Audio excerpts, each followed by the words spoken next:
بەڵەبەرزان بۆ زانیاری زیاتر و گفتوگۆی زیاتر سەبارەت باکردنەوەی نووسینگەکانی نارتی لە شارەکانی هەولێر و دهۆک توانە عوسمان سەرۆکی دامەزراوەی میدیایی نالیا لە ستۆدیۆکەمان لە شاری سلێمانیەوە لەگەڵمان دەبێت.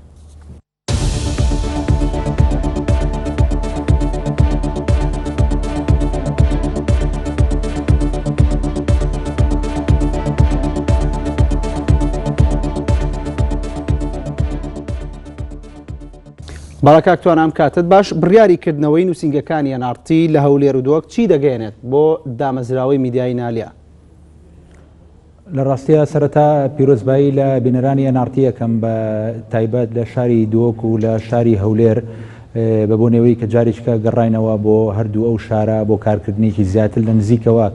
و بۆ گواستنەوەی هەموم و ئومێد و ئاسۆی دانیشتوانی ئەو دوو شارە گرنگی هەرێمی کوردستان. ئێمە لە سەرەتاوە لە دامەزراوەی میدیایی نالیا لەگەڵەوە نەبوون کە ئێمە تێوە بگلێنڕین لە ململانەی سیاسی لە کوردستانە وەنە ئەبوو یانارتی بکرێت بە بەشێک لەو ململانە سیاسی کە چەند مایەکە لە هەرێمی کوردستانە هەیە و بەشێک لە پشتی و لە پڕیشکی ئەو کێشانەی بەرکەوەیە کە لە هەرێمی کوردستانە هەیە بۆ لەبەرەوەی ئازادی ڕاگەیاندن و ئازادی کاری میدیایی نابێ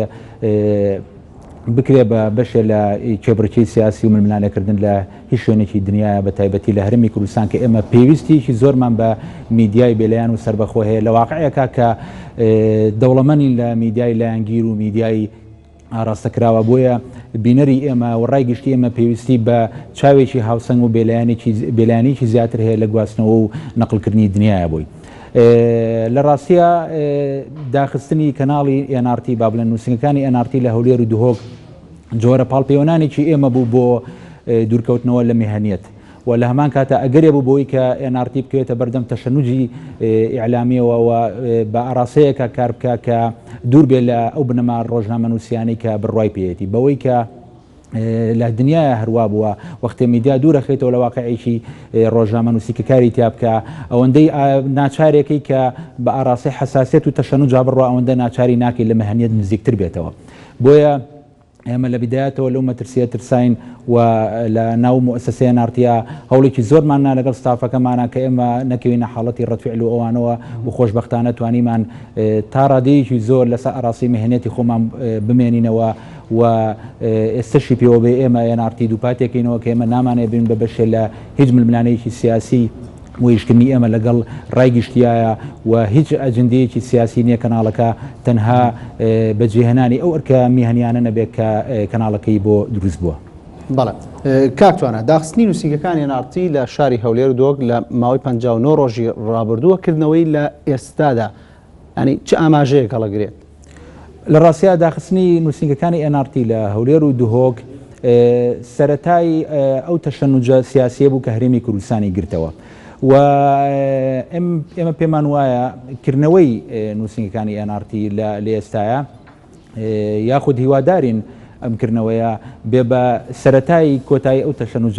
ئەو تەشەنوجە سیاسی لە هەرێمی کوردستانە هەیە من پێم وایە ئەمە ڕەنگە لە چوارچێوەی جۆرە لە چاوپێخشاندنەوەیە کا بێ بە واقعی سیاسی هەرێمی کوردستانە و ئەمە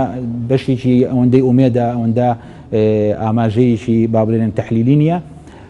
ئەمە لەلایەکی کە بە بۆچوونی من ئەمەی کە NRT جارێکی کە بواری درا بگەڕێتەوە بۆ ئەو دوو شارە جۆرە شەهادەیەکی میلادی تری NRTە بەوەی کە اعتراف بەوە ئەکرێ NRT کەناڵێکی هاوسەنگ و بێلایەنەوە لە ئەساسا بەشێنیە لە ململانێکە وەک جارێکی کە بوار بە NRT درێ بەنوع لە نەوعەکان گەواهیە دلیلە لەسەرەوەی کە لە ئەسڵا نابوو NRT بکرێتە ناو ئەم ململانەیەوە و بەشە لە سزایەکی سیاسی بدرێ بۆی کە دوور بخرێتەوە لە کارەکە. بە بۆچوونی من میدیا لە ئەساسا بە تایبەتی مۆدێلە میدیایی کە NRT کاری لەسەرەکە ئیشی دروستکردنی واقع نییە بەڵکو گواستنەوەی واقعە ئێمە واقع نەقلەکەین ئەگەر کێشەیەک لە واقع هەبێت ئێمە نەقلێکین کە کێشەیەک نەقلەکەین علامەتیەوە نییە کێشەکە ئێمە دروستمان کردووە بەقەدەرەوەی علامەتیەوەی و کێشەیە لە واقع وجودی هەیە وەختە چاوی کامێرەکان داخرێ معنایەوە نییە کە تۆ کێشەکە لە واقع حەلەکەی بەڵکو علامەتیەوەیە نایڵی کێشەکە دەربکەوێ بۆیە هیچ کاتێ نابێ تعاملکردن یا چارەسەرکردنی واقع بۆ کۆتایی پێبێت کە چاوی میدیای لەسەر دوور بخێتەوە بەڵکو ئەبێ وا سێرکرێت کە میدیا لە ئەساسە بەشێکە لە حەل و بەشێ نییە لە دروستکردنی کێشە لەبەرەوەی ئەگەر میدیا کێشەیە نەقلکە علامەتی ئەوەیە کە کێشەکە لە ئەساسە بوونی هەیە و لە واقع وجودی هەیە و من ئەمە ئەکەم بە فرسەتەوە هیوادارم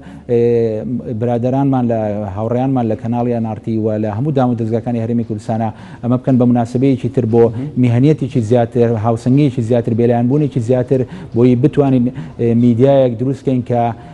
لەسەر و هەموو ململانێ و ئەجندا سیاسیانەوە بێ کە لە هەرێمی کوردستانە کارەکەن. بەڵێت توانە عوسمان سەرۆکی دامەزراوەی میدیای نالیا سوپاس بۆ بەشداری لەگەڵمان.